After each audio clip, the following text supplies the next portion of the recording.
We're on. All right, guys.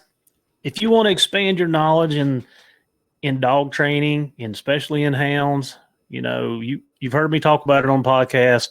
Like I take bits and pieces from everybody. It's like a buffet. I take out what I like, I stick it in my toolbox, and even though I don't like it, I may have heard it or I may need it down the road, but I take out what I like and I use it. So we are going to the man himself. And we got Nick there on from Middle Tennessee. And if you guys have caught this, he got a podcast, got his own channel. He's got Gun Dog It Yourself. And there is a commonality here. Most people that we have on, even some of my police trainers, we had Jeff Shetler on. He started hunting hogs with dogs in California. You're going to hear, Randy Hare will be on. Randy Hare started with beagles, started running beagles, and that's what got him introduced into the police world, and he switched over. And Nick's got the same kind of story. So Nick, I'm just gonna let you roll with it. Just tell us a little bit about you, and I definitely want to hear about them old yellers again. Well, Heath, I appreciate you having me on. The intro is probably a little overblown. I don't know about being the man in anything, but if anything, I'll take the claim of just being a very genuine, curious person in the dog space, and kind of like yourself, I'm very open about what it is that I talk to everybody from across the world in the dog space, and I'm just after everybody's cheat codes. It doesn't matter if it's bird dogs, police dogs, hounds. I don't care. I think that there is more crossover than what I think a lot of people would suggest or admit. And, we all have our own little echo chambers. We all have our own little flavors and preferences, but at the end of the day, dogs are dogs.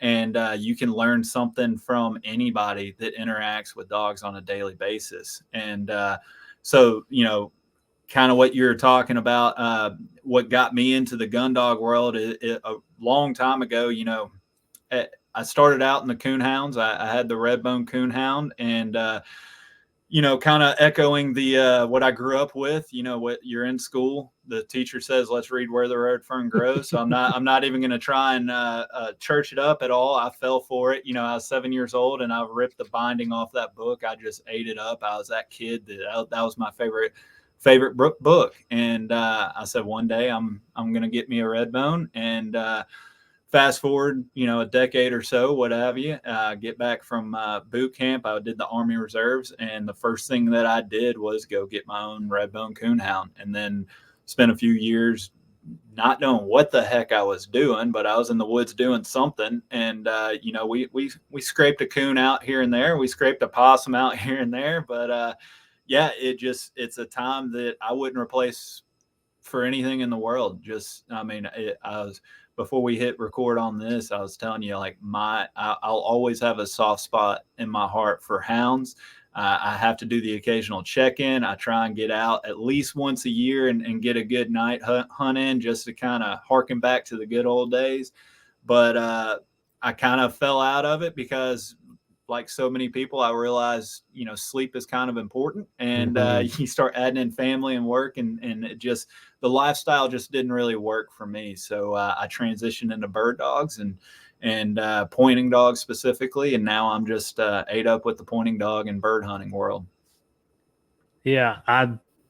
It doesn't matter what you hunt. It doesn't matter. When you start building that bond with an animal, i.e. the dog, like it changes hunting. You're really not the one hunting. You're just taking the dog hunting. The Absolutely. Dog is hunting for you, right? Like, yeah. And that bond to the antis and the non-dog loving world, which I don't know how you can not be, but there's no greater thing than having a partner that, does the things that our dogs, and I say dogs because I'm running hounds, you're running pointers, that they do, and being able to take them out and see how their genetic code and their makeup they do things because it's their natural instinct, and they love to do it. Like that's just something that a lot of people don't get to experience like you and I. 100%. I was just having this conversation with some buddies last week where we're out on the road and we're chatting, and I got one buddy in particular. He's just one of those guys. You probably have a couple of them that you're buddies with that I just call them killers. Like they just, no matter what it is, no matter what the game is, where you go, it's like they just have a bloodthirst that I don't even have anymore. Maybe when I first started, we talk about different seasons and stages for hunters. And maybe when I first started, like I was a little bit more just go get them kind of attitude and really hunted hard. And I hunt hard, don't get me wrong, but to your point, it's for something different now. If you take my dogs out of it, you take my pointers out of it, I can't say I'm necessarily going to be out in the woods, at least for sure, not to the degree that I currently am or doing without those dogs. And, a buddy's dog, friend's dogs, they can kind of fill the void, but there's nothing like being out doing what it is that you and your own dogs want to be doing. That there's that mutual kind of goal or destination that you guys are chasing, regardless of the game. It doesn't matter. I mean, I've seen this to where obviously, your pack guys, your hound packmen, and then, but your bird dogs and your tracking dogs. And I mean, just fill in the blank. People love their dogs. And, we all have our special hunting partners, maybe our kids or grandkids that we go out in the woods with, but the dogs it's the conduit between all of those hunts. The only other thing in common of you being in the woods every single time you go out is you're going to have your dog with you. And you can't say that about any of other hunting partner or buddy. It's something special when you get to share in those moments and you actually get, when you're lucky enough to actually bag the game that you're after. Like you said, there's really no greater feeling, in my opinion. And I think that's why I look back on it, I'm like, man, part of me wishes I still had some of that bloodlust, that bloodthirst that some hunters have. But also I think it's made me a better dog man and at least more in tune with my dogs to the goal kind of transitions to where it's not just about bagging the game, but it's about how you go about getting that success and bagging the game. As you was talking, I was just sitting here kind of thinking, and I know somebody's probably said this before, but like we're the only hunters with dogs that can go hunting without a weapon. Yeah. Right. Like our training season, I carry a big stick, walking tall, like, yeah. Oh, what's his face? I carry a big stick, I don't, even when season's in, I'm guilty and I get fussed at all the time because I very, very, very seldom ever carry a weapon with me because that's not what it's about. A dead bear to me is useless. Like I want the dogs to run and to trail and to tree and to bay. I want them to do all the things that they love to do. And, as you were sitting here talking about that, it just like the light bulb went off in my head. Like, ding, ding, ding. Like I don't, as a hunter, are we even categorized as a hunter? Because we're hunting, but we're not taking. And me and one of my good friends, Wes, we had this conversation the other day, about when we were younger, we were probably those people that had, that look in our eye, like, we're out here hunting, like whatever we catch, we're taking. And, right. I am not, like, I'm 20 years removed from that, a good 20 years removed from it. When I got really focused on the hounds and started understanding what I was trying to accomplish and what I wanted and what I enjoyed, all of that went away. So, he said, well, we've gotten soft. Yeah. I mean, I guess I've gotten soft because that's not about that for me. Yeah. Oh, 1,000%. And man, I say that all the time to people that ask me, what when they start comparing themselves as like, every subsection in the dog world likes to pretend like they're the hardest hunting or the hardest dogman or the most loyal, I should say, to their dogs. And I'm real quick to correct them. And to your point, it is the houndsmen, because y'all are the ones doing it night after night without any sleep. regardless of weather. I mean, heck, some of the hunting you guys do, y'all are looking for the worst weather that you can possibly have. And then y'all go do it. Y'all see the animal, y'all take it in, y'all take the dog singing at the bottom of the tree, and then you just load up and go. So you can spend days out there chasing a big cat or something, finally find success, and be perfectly content just leaving it behind. And I'm not going to sit here. I don't think I know a single bird dog person that's going to go out and see their dogs after a long, long hunt, miles underfoot, see their dogs point a bird and say, okay, that's it, and heel them off and leave. No, they're going to go flush the bird and shoot it. And until some bird dog people will say and follow up that they will watch their dogs point the birds and then leave, I'm sorry, like the people that do it truly for just the dog work and the enjoyment of the time spent with their dogs in the woods, it's the houndsman, 10 out of 10 times. Yeah. Well, and you something else you just brought back up. I was going to say a minute ago, and then I lost it, and then you brought it back up. Like when you say we do it just for the dogs, by the end of season, I'm tired. I'm wore out. I've been getting up every day at 4 a.m. and I'm like, I only got a week left, man. I got to do it for the dogs. I got to I've got to get the dogs out. Let them get their last 5 days in. And I'm literally like just beat. I'm done. And in my head, I have to do it for them. Like, yes. And maybe that's my excuse. I don't know. That's my excuse for getting out of bed and pulling my boots up 2 more times. But yeah, I mean, I do it for them. Yeah. Yeah. I mean, how many times a dog gets us off the couch when we, again, back to your previous point, we may have gone soft. I like to think of it as just comfortable. You give a man something soft to sit on, some warm food in his belly.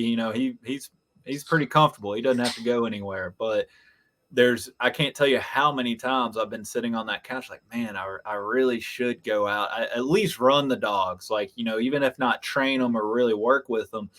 And I always end up doing it to some regard because I always go back to, these dogs, we don't have them for a long time, right? Let's just call it a decade roundabout. We all know the dogs that we lose too early. We know the dogs that kind of stick around too late, but let's just call it 10 years that you get some really good prime time with that dog.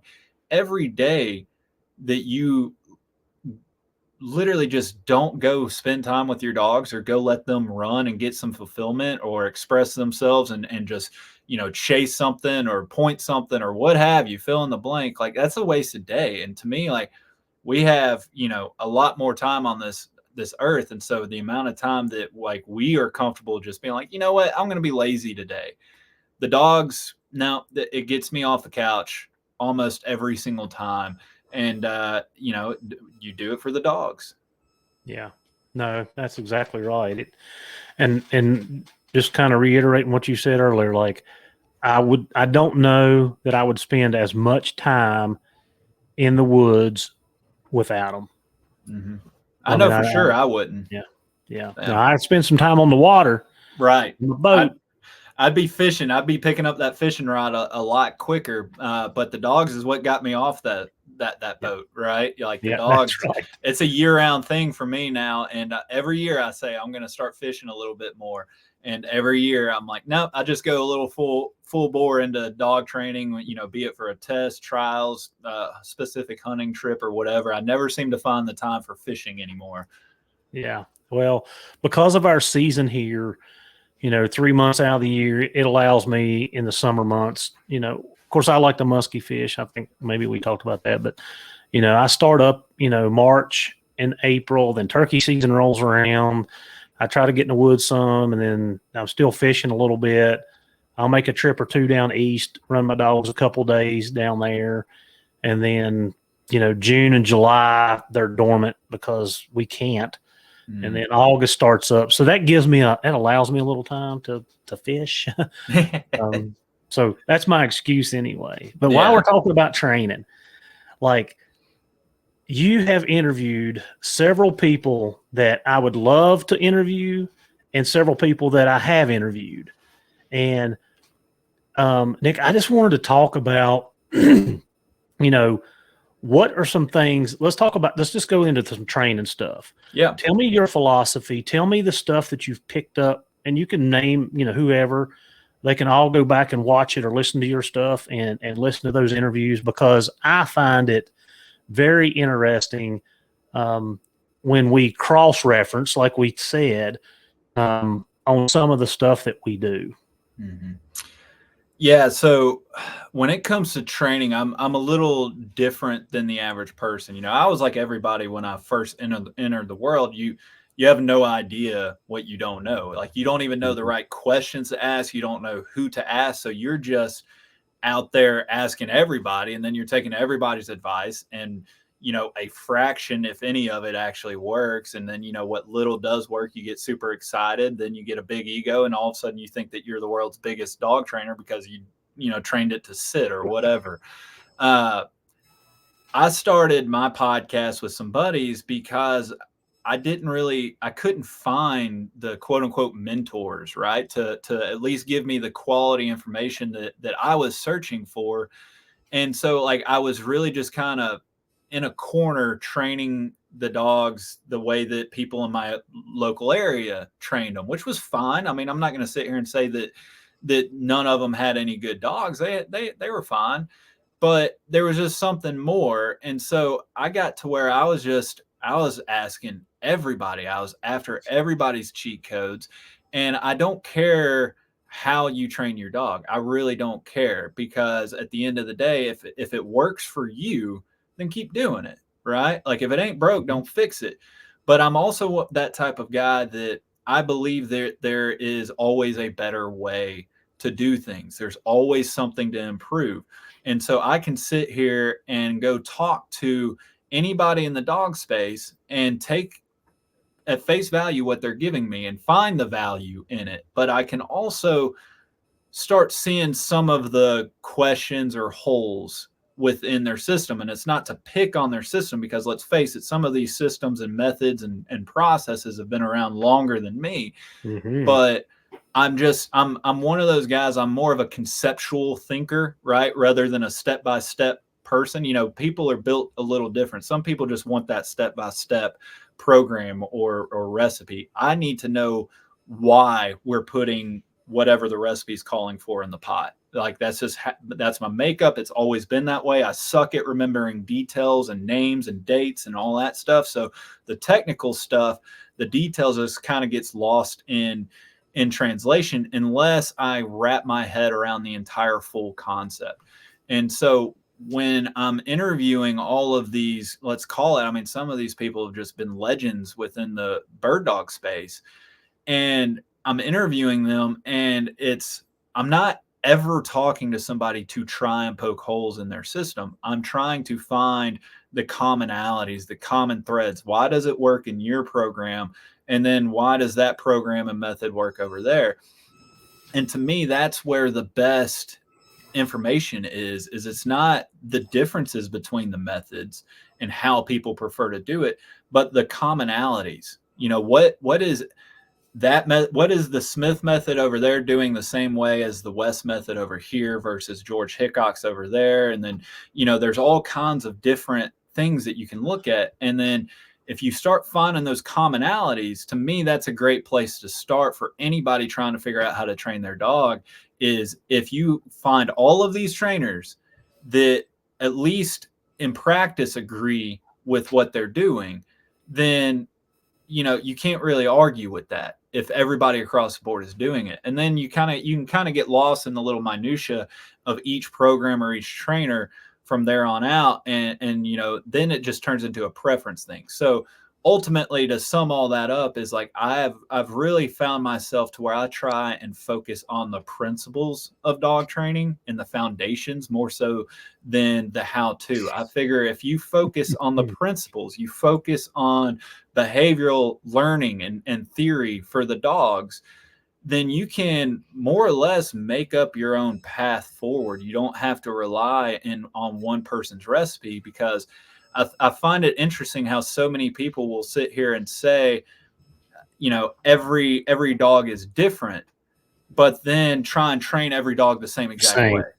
You know, I was going to ask you, and I know you got more to say, but I Yeah. actually wrote it down. When you say that, like, each dog trainer, has their own way, and I believe this, I say this, and like I've got some training groups. In fact, like you said, I was taught a one way by locals when I first started. And then when I got into the law enforcement side of it, I trained with a certain group that was run through the state. And what I learned later on in life is the reason that method works is because it took a certain style of dog to fit that training regiment. Mm-hmm. Do you see that? Absolutely. I see it not only in the dogs, but the people as well. I mean, Mm-hmm. just like I was talking about, I'm a conceptual thinker. Some people are more technical thinkers. So a system is going to make more sense to certain people, and while another system or method makes sense to someone else. Mm-hmm. And it kind of goes into where you're kind of trying to line up the process or the method with the person, but it also has to fit the dog as well. And so you have some dogs that have higher drive, some dogs Mm-hmm. that are lower drive. Some there are some dogs out there that are more or less called soft. you know, I that word has kind of developed a different meaning in my head over the past few years. The more I become knowledgeable about this, it's don't get me wrong, there are quote unquote soft dogs out there, but genetically speaking, if what we've been doing for generations and decades of producing these dogs and intentionally designing and pairing certain dogs up for certain characteristics, the genetic components are there. And so I think a lot of dogs that are labeled soft, they're labeled that way unfairly. I think a lot of those dogs are either more intelligent than some handlers are used to, or they have a different style drive. And I think that's important for people of all corners of the dog world, whether they're hounds or bird dog people or what have you. Different dogs have different drives, right? Some dogs, pack drive means a hell of a lot more to them than ball drive. Ball drive for some dogs is like the end all be all. They couldn't care less about me as the handler as long as I'm holding Mm-hmm. that tennis ball or Kong, right? And then Mm-hmm. you build in your food drive, and then it's like there's 4 or 5 different drives. And so if all you do is you go follow a recipe, then you might get lucky and you might get the dog through it. And I think the majority of the methods out there will eventually work on the vast majority of the dogs. But that's not to say that it's the most efficient way forward, right? Like you might get the dog that you're wanting by the end of it. But if it takes you 2 or 3 times as long with 2 or 3 times more reps than another version, I would say that it's kind of an unnecessary burden or time frame. And back to what we were speaking about earlier, we don't have that much time with the dogs. So I would rather come at when I'm going into a training field with my dogs, I want to feel like I am I, I I can anticipate what the dog's thinking and why, right? Rather than how. Like let's just go set up a scenario because I read it in a book, and then let's just see what happens, right? Will you find success that way? Eventually, these dogs are smarter than what I think a lot of people give them credit for, and just by repetition, they're going to learn through classical conditioning. But I would rather set the scenario up and be like, all right, my dog, this particular dog, really has a high food drive. So let's give some reward based system. Then meanwhile, I have another dog that couldn't give a crap about food, especially in the field. She doesn't care. But you know what? She's a crackhead when you throw a bumper or when you have a tug or a bite pillow or something like that, to where I have 3 different dogs myself, and each dog I handle and reward, if you want to call it that, in a completely different way the same day in the field. Yep. No, and it's that reward value for that dog. When you're talking about all the different rewards, the reward holds different value for different dogs for sure. And thankful for me, when I'm dealing with my hounds, most hounds are food driven. I Yeah. can do a lot of. I don't have a hound on my lot that could care less about a toy. Right. Right now, my police dog, I can work him a little bit with food.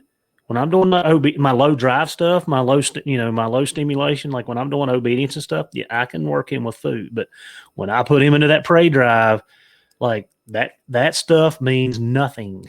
Yes. So yes. And what's really interesting in that is, you just talked about food drive, play drive, and prey drive.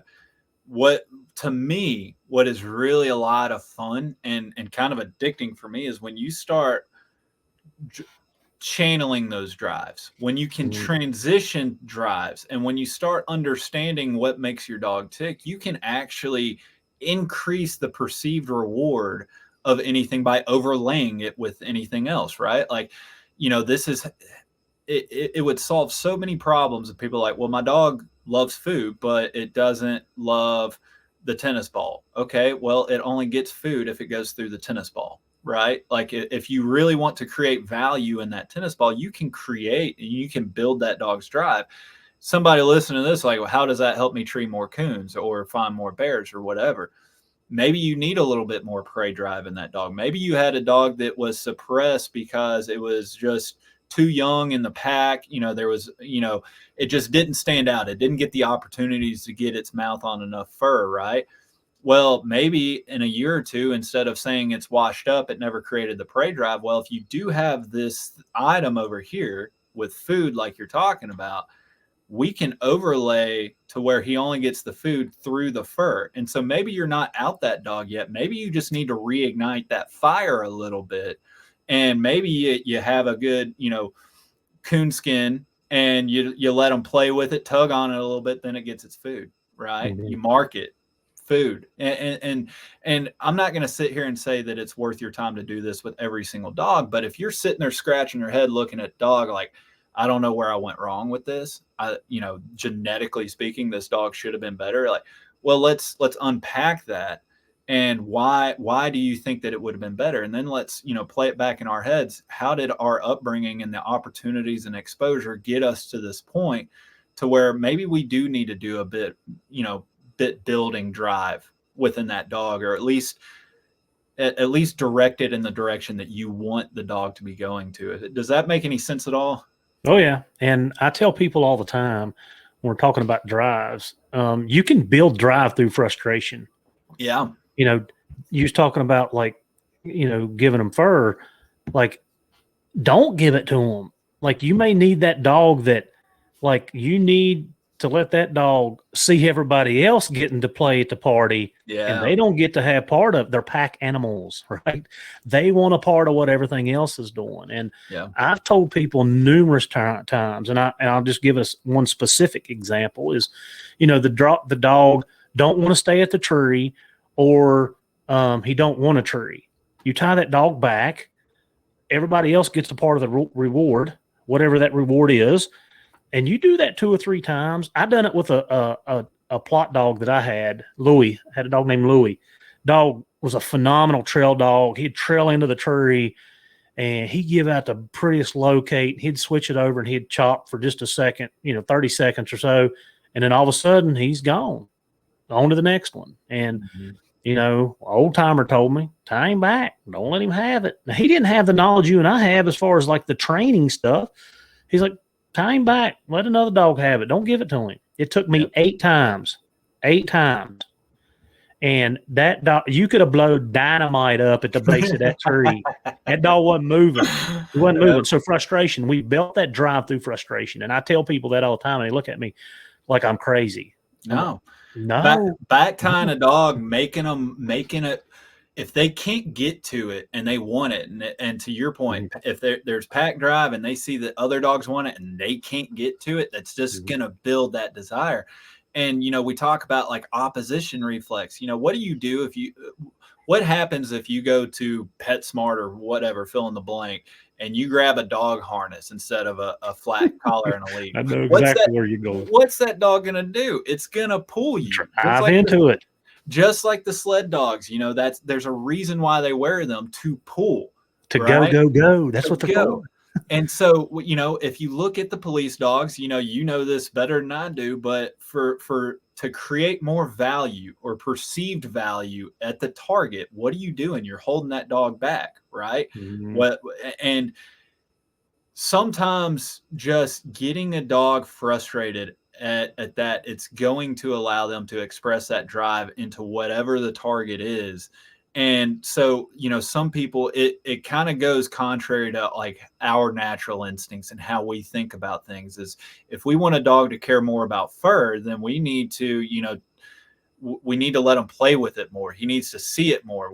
And I'm like, man, do you want to eat, pick your favorite food. I don't care what it is. I'm a big steak guy. I can eat a ribeye steak almost every single night. But you know what? After 30 nights of eating ribeye steak, I might not mind, a chicken or something. Mm-hmm. It's you can get worn out on that. And, so many people in especially the bird dog space, I haven't seen it because I haven't been around it as much in the hound dog space. You can overwork and overtrain your dogs. I don't care how high a drive it is. You can easily overwork your dog to where just give them a break sometimes. And then it's amazing how take a week off, and it's amazing how they come back reinvigorated. It's like they just needed a vacation, which we've all been there before, but I don't know why people think that their dogs, the answer is to do more and more and more. Sometimes take a step back and do less. Oh, man, I've been screaming this. I've been screaming at Nick like, hallelujah. Like, you don't know how many times I've told people, just put the dog up. Yes. Put the dog up. You get burnt out at work. And, we really get into this with the competition hunters that's hunting those 6, 7, 8, 10-month-old dogs that are puppies. They still got to be a puppy. They got to be a puppy. They've got to have that time. And, when you're hunting them 6 nights a week and you're expecting, X, Y, and Z, your expectations are plumb off the chart. Like, I mean, I've told people, I tell them this all the time, just put the dog up, put him up for a week, 2 weeks, and I'm going to roll that into getting hurt or having a bad experience. Like, put them up and let them forget about it for a little bit. Yeah. Right. Like, give them that vacation. Like you said, we get burnt out at work, man. There's nothing when I take off for the month of December and I hunt for the whole month, like, I'm rejuvenated when I go back to work. Like, I've got it out of my system. I'm good. There might even be a little small part of you that may want to go back to work. Like, it's familiar. Well, usually I'm so tired by that last week. I'm kind of begging the dogs, y'all done? Y'all done? Yeah. But yes, like, I'm screaming it from the rooftop. It does not hurt to put a dog up for a spell. Yeah. And that's not to say that you don't go exercise them or whatever, right? Like, just do something different, right? If you're banging your head trying to do something in the field day after day after day because you're developing it, and you start seeing your dog resenting it almost, go do something else. Go put the dog on a leash and go walk down the street. Go run them. Go whatever it is. I actually just got back. I had the fortune of going down to Oklahoma, and I visited with Delmar Smith last week. And one of the best tips and advice he gave me, and he said that he's been saying it for decades. Obviously, the man's almost 100 now. Yeah, I think he's 97 right now. Wow. So, and he's been training since it was either 6 or 7. So, 80 plus years of training dogs. And the best tip that he could provide was, if you're having frustrations or issues with your dog doing a certain task, go train it a parlor trick, something completely irrelevant that you don't care about. That's a party trick that, if you want to train your dog to go get you a beer out of the fridge or whatever, it gets your dog thinking, it keeps them fresh and stimulated, but it's through a completely different channel. And then by the time you come back to it, you had that vacation from the frustration point that brought conflict between you and the dog. But it's going to be amazing how just taking a week or 2 off to go, still put time and energy and effort into this over here. But then you come back, it's amazing how, like, the dogs are going to come back and they've, like, read the training manual or something. And all of a sudden they're magically doing what you couldn't get them to do a week ago. Sometimes just hitting reset and redirecting them a little bit is the best thing you can do for your dog. Yeah. I mean, I couldn't say it more and I couldn't say it better. Like sometimes we need that reset. Sometimes we need that vacation. Sometimes we need that time away from being burnt out. And you, like you said, you keep asking. And when they don't get it, you get frustrated. And then more times than not, we're doing more damage to that training scenario or that foundation work. You and I both are big on foundation work. And your relationship with the dog. Don't forget that. Yeah. So what are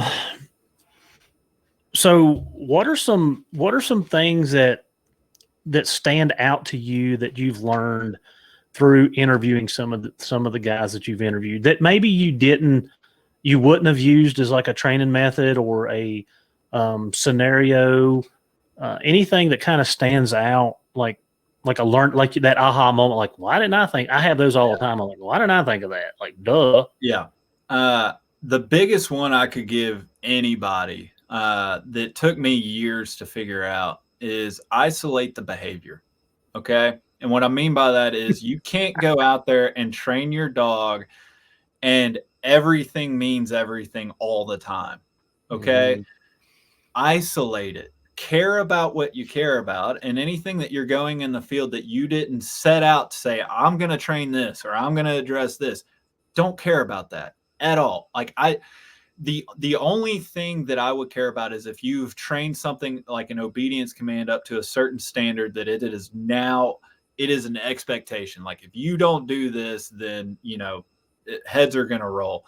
Obviously maintain the standard that you've developed, but don't let something get in the way of your actual goals. Me coming from the bird dog world, it's just easier for me to translate this. Yeah, absolutely.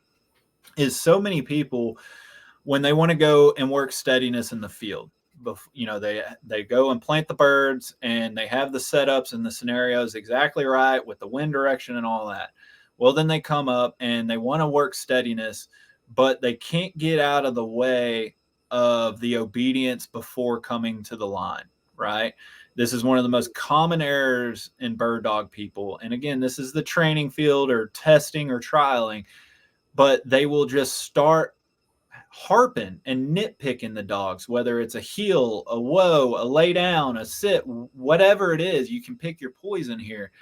And the dog becomes so frustrated because he knows the dogs are smart. They know what they're going in that field for. They know what they're about to go do.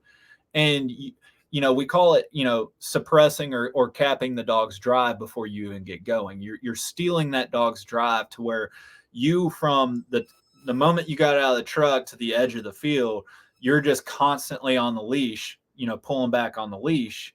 And then we get to the field and you unclip the leash and you say go, and the dog's not wanting to go. Well, what did you just do the last 50 yards leading up to the line was yanking back on the leash, right? Mm-hmm. And that's not to say you can't open them back up after they get some motion going and stuff like that. But what the biggest thing that I learned was isolating behavior is if you go out wanting to work a certain thing, work that certain thing, and everything else will get its own day. But for now, I'm working on this one thing with the dog, and you will see just leaps and bounds on your progression. And again, you can't go out in every training session, be a full entire process every single day. It doesn't work that way in a dog's brain. I mean, you're just like, you are hitting the nail on the head of stuff that we've either discussed or I believe sometimes what we're asking our dog to do is so complex, just like you're talking about, that you have to single out that behavior if you want to work on that behavior. And I'll tell you where I learned this, and I'm going to give this in the law enforcement world. So we were doing building searches, and the object was to get the dog to bark at the door or where the room that the person was hiding in, right? Yeah. So let me just set this up for everybody visually. So for a building search, and I'm just going to use a house, okay? So we would breach the door, or the door would be open. We would go to the threshold of the door. We put the dog in the down, and we give our commands. Police department, come out, show your hands, yada yada yada. If you don't come out, let yourself be seen, you're going to be bit. Right. So we give our announcements. So that's like a preparatory command for the dog. When the dog hears you will be bit, he knows like it's on like Donkey Kong, like it's game on. Right. All right. So we give these commands. We give the dog a second to scent inventory. We want him to take in all the odors, and we need him to go find the odor of the person that's hiding. So then we send him into a search. So he goes from coming up to the threshold to being calm, cool, collective, taking in odors, and then we send him into the building, and then he has to do a search of the building. And then he may search a bedroom and a living room and a hallway, and they may be in the bathroom. And then he's got to go to the bathroom. He's got to work that seam around the door. And then the dog needs to alert us by, i.e., digging, scratching, barking was the goal for that day. We need the dog to bark at the door. It just needs to bark one time, right? One time. We're asking for baby steps. Yeah. So I had Franco Angelini was with me. He is a world-renowned canine trainer. He used to be called the bite doctor because he could work your dogs, get grips on them, get them doing all the things X, Y, and Z. So we set up for this, and we send the dog in. He's like, "What are you doing?" I'm like, "We're going to do a building search." He's like, "But that's not what you're asking the dog to do." And I'm like, "Huh?" He's like, "You want the dog to bark, right?" I'm like, "Yeah." He goes, "Well, why are we doing the 15 steps to get to the bark?" Yes. We are not worried about the search. I'm not worried about the commands. I'm not worried about anything but that dog barking at the door one time. So then he taught me that I got in the hallway. I had somebody standing behind the first door with their foot against it with a small crack. When the dog come by, blow in the door. The dog turns. The dog doesn't say a word or doesn't do anything. Blow again. Maybe even crack it a little bit. Get the dog amped up. And when I say amped up, I don't want to use the word amp because I don't want the dog going ballistic, but I want the dog alerting. Loaded. Right. Yeah. So it may take me tapping on the door. It may take me doing, but the dog's got to find me, and I'm giving him my breath. I'm giving him that to take in, and then bam. And then the dog barks one time, boom, we reward the dog. And we've done that like a series of sets of 3 or 4 for 4 or 5 sets of that. And by the end of that 4 or 5 sets, we were getting multiple barks out of the dog at different doors. We would switch the doors. We'd be in the bathroom this time. We'd be in the bedroom this time. We'd be in the hallway closet another time. The dog had, we were moving, so the dog was alerting. So that was my first aha, like, duh, why, I didn't know. It's like you said, I didn't know what I didn't know, but that's the very first time I had somebody break down the example of one task, one thing. I don't need you doing all this other complex stuff because that's like the whole game. That's the football game in itself. I need to teach you how to tackle. Yeah, that's exactly it. Is isolating the behaviors. You're not going to go out there and simulate an entire game, a scrimmage, just to work on a quarterback learning how to pass a certain slant route, right? No, you're going to go in the practice field and you're going to get your receivers and you're just going to drill it over and over and over again until it's muscle memory. Same way with the dogs. And in the bird dog world, it's very similar to where, back to my previous example, they want to go and set up an entire testing scenario for these birds, across a 15, 20 plus acre field, when all we're trying to do is get steadiness on a bird. We've already established and built the hunt and the search in the dog. So we don't need to do that here, right? Like that's a different skill set. That's a different target. We're working steadiness here. So let's shrink the field of operation to where we get higher level of repetition while the dog is still fresh and not concerned about the other search. And you can fill in the blank, whether you're using a check cord or whatever your means are, but you set up the scenario and you get in, you get out, right? It's the same thing. If we want to work out and we go to the gym, we're not going to go do a full body workout every single day, right? Like you're going to pick a body part and work on that. And then the other parts get their own day. It's the same thing in dogs. And so I think we kind of get in our own way. We shoot ourselves in the foot, especially, I really respect the hunt test and I really respect the field trials. There's pros and cons to every single one. We could spend all day arguing about the merits of any given format or program, right? But at the end of the day, I think so many people, especially in the hunt test world, they think that running a mock test is training, but that's not. The mock test is the test. That's your proofing, right? Nobody's going to go do PSA or IGT or any of that other stuff by just repeating that, because the format is different every time you guys go out. The scenarios are completely different in the setup. So like it doesn't do you any justice. But then you come into the bird dog world and we kind of generally know the general setup of these items. And so you get people that they go out and they want to do the full hour-long brace on a training day. And it's like, no, you will be better off and make further strides and further gains by spending 5 or 10 minutes in the field.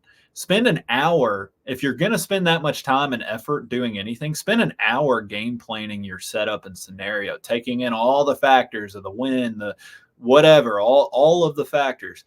Do that and then spend 5 minutes going through it. You'll be better off with your dog than doing it the opposite way, which is what most people do. And it's just our nature, right? Like, in our heads, conceptually, the average person, like, oh, well, I want to work full steadiness on a dog. Well, how do I get to that sequence to where he's pointing a bird?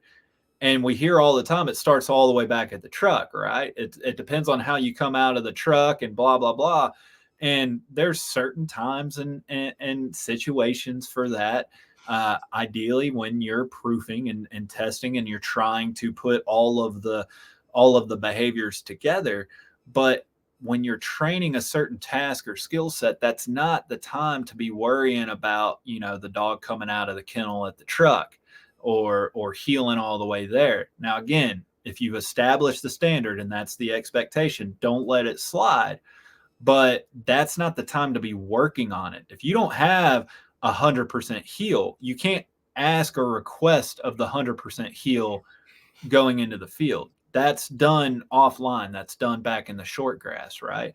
And so to your point, I love that example of barking because, and especially in the working dog field, so many people will get onto their dogs for barking and then go into a training scenario that you just described, wanting their dogs to bark, right? And it's like, dogs are smart enough, you can delineate between that, but you really need that foundation and the principles to be lined up, and the dog really understands its job and what it does to get paid and what you want it to do to get paid. Yeah. And I mean, again, it's layering. You said that word earlier. It's layering the task to make the complexity of whatever you're asking the dog to do. And you talked about the obedience. My detection guys are horrible. So most of them all of our dogs now are passive. So we used to be doing the sit. So when they got into odor, they were asked to sit. And bless her heart, if she's listening, she's going to scream at me. But one of my trainers who trained me, who I got numerous hours under for my master trainer, they still use this method. They run the dog gets in odor, dog don't want to sit. They pull up on the collar, either push down on the rear end, or they give them a correction to sit. Well, through going through multiple trainings with different people in different fields and stuff, it was brought to my attention that, like, at that point in time, you're doing obedience, you're not doing detection, right? The dog, you're getting on the dog now, you're trying to make him sit. So my detection guys they don't do it anymore. I tell them, if you're going to work on the set, work on it over here, out of the way, during lunch or after lunch. We're not going to work on the set while we're working on detection, because then I'm changing the game and I'm making it more about obedience. And then the dog wants to start cueing off me. Well, Dad's going to get on me. Dad lifts his left elbow up over his waist. He wants me to sit, So they have to separate that. But it's layering those tasks to make a complete for you guys for the trial or my certification. I had to certify last week. And you can bet I spent several days working on just working on the obedience part of it. And then the next day I would work on, something else. And then the next day, something else. I didn't put them all together. The dog can put them all together when I'm asking him to. Yeah, 100%. It's one of those, the tracking scenario. It's interesting now is I go in waves, on what I'm nerding out on in the dog world. And here lately, Randall Likens of Liberty Canine. I don't know if you're familiar with him, but if you're not, I'll link you up. You need to have him on the show for sure. Okay. Extensive background, Army Ranger, Canine Kennel Master. He knows his stuff, and so me and him, we've been nerding out on a lot. And he brought something to my attention a couple months ago that I found really interesting. Is if you are so stringent on obedience to where the dog is afraid to make a mistake, and if you're tracking that, they're doing what they're called chasing the negative now, right? Like if a dog loses track and it is so afraid to make a mistake because of the repercussions of the handler, ghost tracking. Yep, I'm following. They're just going to keep going down that track, and you're never going to pick up that they lost the track 500 yards back. Mm-hmm. Right? You need that dog calm, cool, and confident enough in its job and its task to where if it loses its track, it comes off of it, right? Mm-hmm. And then it can tell you, and you guys can work together to reestablish that track. But most people, while in behavior, the dog does something that we think that it's not supposed to be doing. What do? We come down hard on it. We punish that behavior. So you literally just punish the dog from telling you and communicating to you that it needs to go a different route. It needs to find the track, that y'all need to work together. And then they start ghost tracking, and all of a sudden they're upset 500 yards down the road because the dog doesn't have the track, and it's just been pretending this whole time, hoping that it was going to pick up the track so as it doesn't get in trouble by you, right? Mm-hmm. And this kind of goes into I've been toying around with this kind of saying in my head, and I've been saying it, and some people love it. Some people kind of roll their eyes at me. So, take it for whatever it is. But I'm asking a lot of people nowadays, like, do you want a trained dog or do you want an obedient dog? Okay. I don't want a dog that I have to command 24/7. I just don't. I don't want to play that role. I want a dog that, to your point, what you just said, it's learn the behavior, it learns the expectations, and then when you group it together, it knows its job, and he just does the behavior and the job without me having to say and do every single thing every step of the way. To me, like, I want to work in tandem. I want to work as a team. I don't want to have to control him. I don't want the robot dog. Some people do obedience so heavy-handed that it takes a lot out of that dog in a number of different ways. We're not talking about just before a specific mm-hmm. sequence or scenario. Overall, you've probably seen it to where some dogs, to where, like, when they're puppies, you're like, oh man, this dog's going to eat through a freaking, steel wall. And then, a year later, you're looking at it and it's scared of a butterfly. And it's just like, some people just, they hammer the obedience, and they kind of take non-compliance from the dog as if they're purposely throwing the middle finger up at you, and instead of taking it for what it really is, which is confusion. So, right? Yeah. Like, us as handlers, if you're constantly saying no or reprimanding your dog, you have to look at yourself. You haven't set something up right. You haven't communicated it correctly to your dog. And so you're just getting onto your dog unfairly.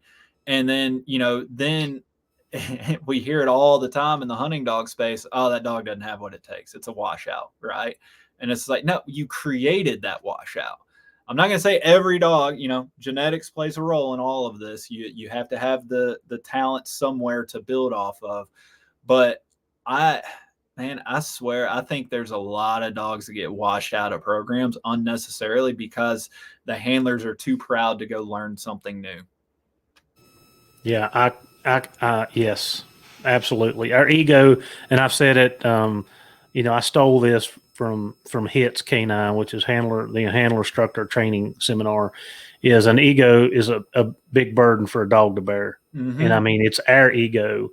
I just talked about it on one of the last podcasts I recorded about making mistakes, and we're human. We make mistakes every day, and we expect our dogs not to. Like, how is that fair? So Right. it's our ego. It's our ego that gets in the way. And we've all been there. Like I've gotten pissed off at my dogs way too much, way too often, especially early on. I'm not immune to it. I'm like everybody else. You want something so bad. There's some days you go out there and you just like, this is simple. I know you're capable of it. Maybe it's something you've seen the dog do 100 times, and it's just a bad day, right? I've been there, but that to me, that's the difference in an experienced handler when they can control those emotions. You never do Mhm. anything out of anger. And that's also the value of a training partner, right? Like if your partner in the field with you or watching or helping you doesn't have the backbone or the confidence to say, hey man, put the dog up. You're getting a little rough, you're getting a little too loud, like you're getting angry, like just put the dog up. Maybe come back in 15 minutes, right? Like Mhm. hit reset. You need a better training partner, or maybe you're just you're too much of a control freak. Like you're getting in the way of the dogs, you're getting in the way of your training partner, or what have you. Either way, all of this to say is control your emotions, because that feeds down the leash. Your dogs pick up on that, and if you're getting pissed off, whatever pissed you off is only going to get worse by you getting pissed off. Mhm. We just start getting in this cyclone of pissed off, and you can't escape it until you go put the dog up. And so it's like, let's just go do that before we do some damage between this relationship between me and my dog. Yeah, and I talked about this. You that's one of the things from my training and experience and handling professionally, and that's been a blessing for my hounds. I have learned patience. Yeah. I have learned that I can do more damage in that emotional state where the dog's not performing like I want him to, or maybe my ego gets a hold of me, and I can do more damage in 2 minutes what it takes me 2 months to go back and fix. And Yes. again, just like you said, that's not talking about the damage it done between the bond with you and that dog. So having those patience, being able to control, being able to police yourself and say, all right, I feel my back of my neck getting hot. I know my ears are getting red. I need to take a time out. The dog, just put him up. And I mean, I'm telling you, Nick, I've told my guys, just put him in the car. Just go put him in Yeah. the car. And they're like, I'm like, nope, put him in the car. We're done. Yeah. Yep. Take 15, take 30. We'll reset and come back. And in the long run, being able to catch yourself, or like you said, have somebody to help you catch yourself, is going to do you more good than harm. Absolutely. And I don't want it to sound like, if anybody's listening to this, like, oh, he just, he's just one of those people that everything has to be positive with the dogs. Not everything is sunshine and rainbows. Don't get me wrong. Like, I'm really enjoying this kind of reward based structure with the dogs, but also, I don't have a problem with compulsion training when is necessary, Mhm. right? Like And it's fair. when it's fair, Mhm. and but the dog has to know it. It has to be fair, because if not, like I've seen it to where you just start chipping away at that dog. There's only so many moments of unfairness that dog's going to take before it shuts down. And I think a lot of people misconstrue dogs shutting down as compliance, as giving in, right?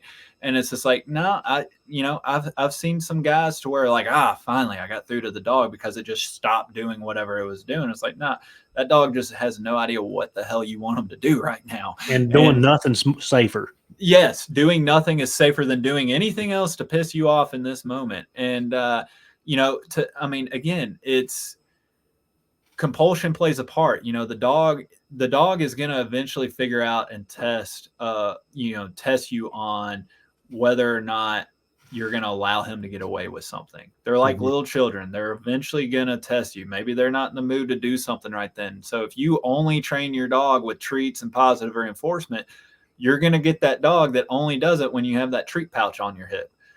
But if you do it the right way and you teach it, then you train it and then you proof it and then, test it, you go down the line. That is fair to say, oh, you don't want to do it. Well, tough shit. You're going to do it. I'm going to make you do it. And to me, that's fair. But so many people just come out and from the first session, like, no, you're going to do this. Like, you're going to sit because I said sit. And it's like that 2-month-old puppy has no idea what sit is. It doesn't speak English. Like, let's show it, let's teach them. And then we'll come back. There'll be a time to where if they look at you and you say sit and they don't do it, yeah, get in their butt about it.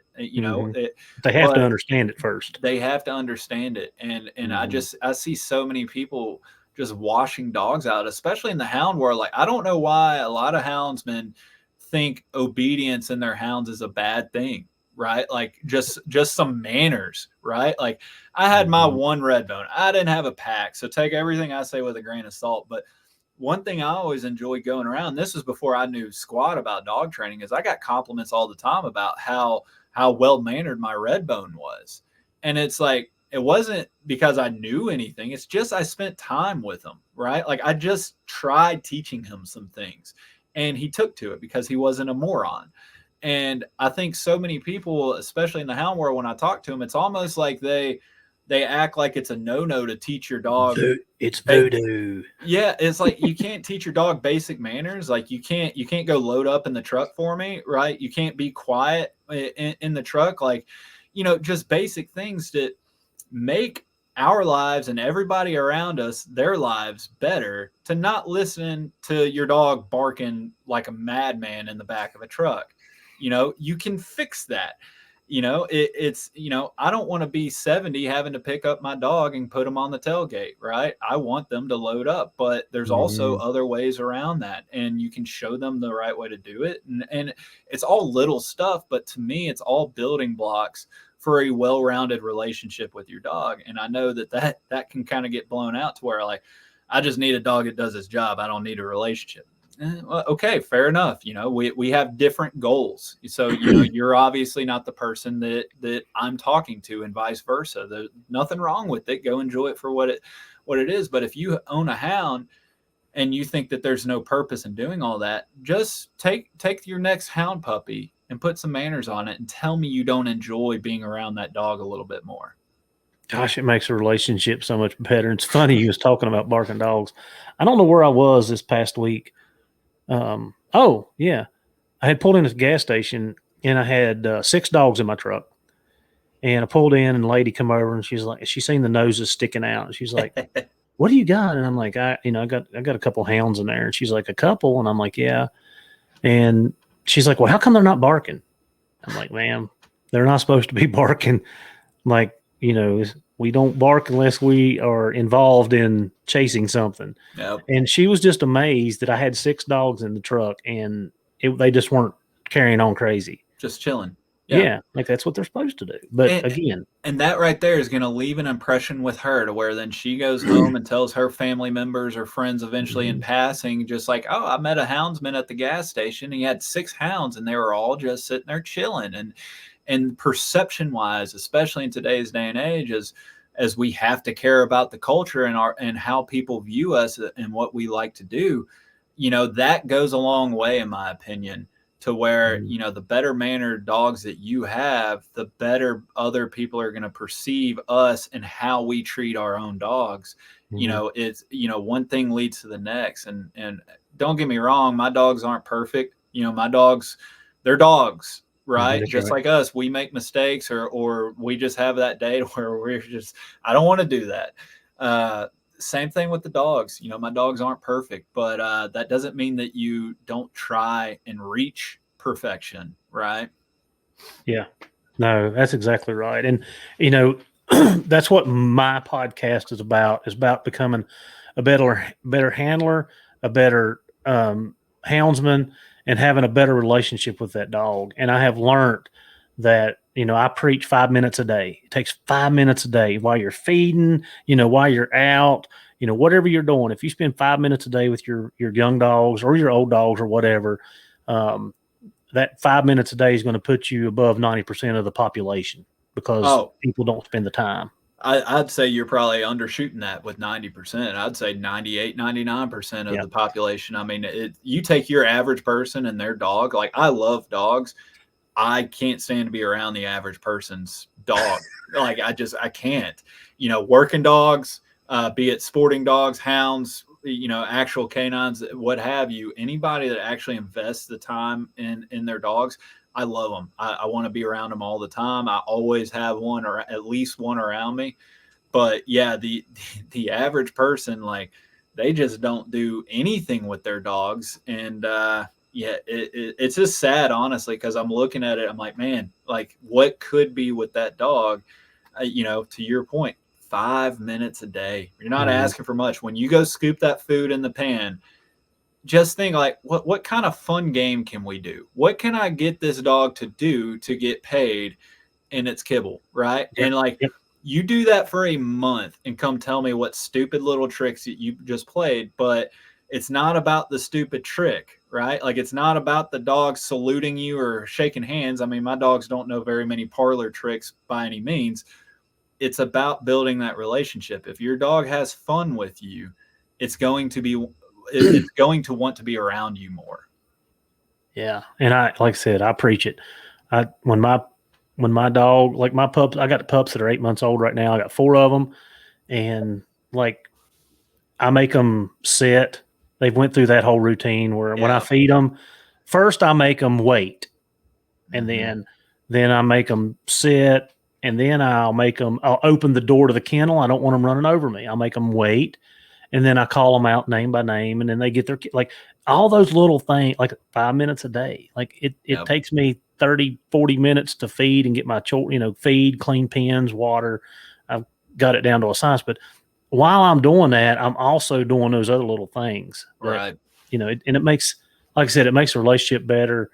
It makes hunting more enjoyable, being out there with them, because I'm not screaming and yelling all the time, repeat, repeat, repeat, repeat. No, I say it one time. Most time when I say it, we've been through the process. We've been through the training regiment. We've Yeah. been through the little details, and we've been through the little step by step things, and it just makes it enjoyable. But you and I are a lot alike. Like, I want to shape and mold that dog into what I want. And I love seeing that progress. I Yeah. love seeing that development. It's addicting.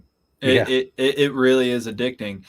My older short hair, she's 10, 11. Again, me with details, the she's 10 or 11, somewhere in there. She's still hunting hard and everything. So hopefully, knock on wood, I have, a few more quality seasons with her. But it was just in the past year or two that I hit what I call autopilot. When you get that dog to the certain point that you just get to go out and you truly get to unplug and just enjoy the hunt. What she wants, I want. She knows what I'm thinking. I know what she's thinking. You can about go hunt her without even a tracking collar. I don't, because of just safety reasons, whatever. Mhm. But you can. And you just go on autopilot and you come back. And by the time you're back at the truck, it's like, man, I just spent 3 hours in the woods chasing rough grouse with this dog. And I didn't say a word to her. Right. Like, Mhm. that's the relationship I want with my dogs. And unfortunately, some dogs get there faster than others, but it still takes the time that it takes for each dog. And unfortunately, by the time you get there, fill in the blank of what type of dog, the time is too short for us to enjoy that. We spend so much time, 3/4 of their lives, training and building and building. I want to get to that point as fast as and as efficiently as possible so that I can enjoy those autopilot hunts with my dogs more than just on the back end of their lives. Because I don't know about you, I one of my biggest pet peeves in this world is people hacking their dogs. Again, sometimes dogs need to get a spanking from time to time, right? Like, they just do. But so many people just go out, and from the moment they drop the tailgate, it's just constant hacking their dogs. And it's just like, will you just shut up and let your dog hunt? Like, Yeah. just you got the dog to do a job. Let it go do the job. I know that guy. I know that guy. We all know that guy. It's yes, just, that's exactly right. Yeah. And I'm like you. Drop the tailgate, the dogs load up. I don't have to say a word. Like they know, drop the tailgate. Okay, we're ready to go. Right. Yeah. Yes. I want to be able to preach. I want to be able to open the kennel and the dogs don't barrel through me to go out, but they just stick their head out and I put a collar on them. Then you come down and then you go hunt. Right. Yep. You can't. There's not a houndsman out there that can't tell me that wouldn't be nice.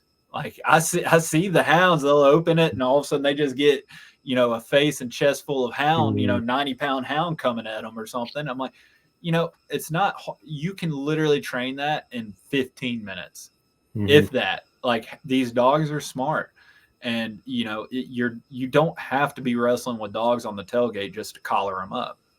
Yeah, no, that's right. And I was letting mine out and then collaring them, and then I'd let them out and I'd be somewhere where there was bear odor, and then they'd be off without a collar.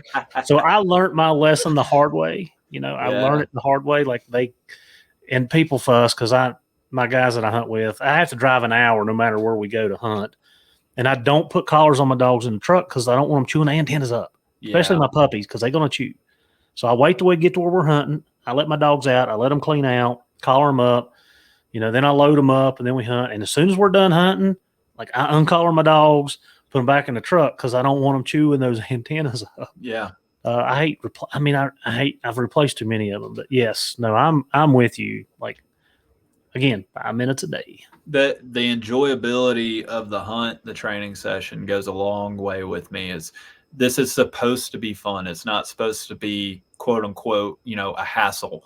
And, every step of the way that becomes a hassle is just another barrier between you and enjoying what it is that you are actually wanting to go out there and do.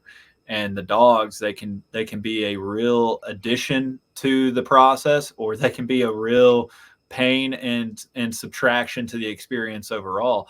And it's not the dog's fault. It's the handler's fault. And the more we can put quality information out there and try and help people if they want it, I'm not saying that, go bang the drum in somebody's ear that just doesn't want to hear it. Again, we all have our own goals and preferences, but at the end of the day, I'm a believer in more valuable information out there, the better, because it just helps everybody enjoy their experiences. And again, it helps with the public perception of what we do. Not that should be like the guiding light or factor, but man, we got to call a spade a spade. It matters in today's day and age in the culture overall. I mean, we have to be setting that example for the non-hunters, unfortunately, as much as we probably don't want to be. Yeah, no, I think that's a very good analogy. And I was going to ask you before we cut it off, like what would you leave us with? And I don't know if you can top that, but if you got something, lay it on us. Oh, I'm going to say, I mean, regardless of your target or what you hunt and chase and pursue with your dogs, try and find a way to keep it as pure and natural between the game and the dog itself, right? Like try and remove yourself from the equation as much as possible and be an observer or an outsider. Like, again, it kind of falls in line with what we've already talked about in regards to the hacking and always having to inject yourself into the process. But I see, especially in the bird dog world, so many people thinking that they have to control their dogs to the point that they tell the dog when to stop and point. They tell the dog every single step of the way. And to me, it removes some of the, again, not to be over romantic about it, but it does remove some of the magic between it. When a pointing dog slams a point and it's staring in the eye of a rough grouse and you just see that dog just trembling, wanting to break, but it's not, because he understands its job and he understands that he doesn't get that bird in its mouth unless we're involved. Then we're working together as a team, right?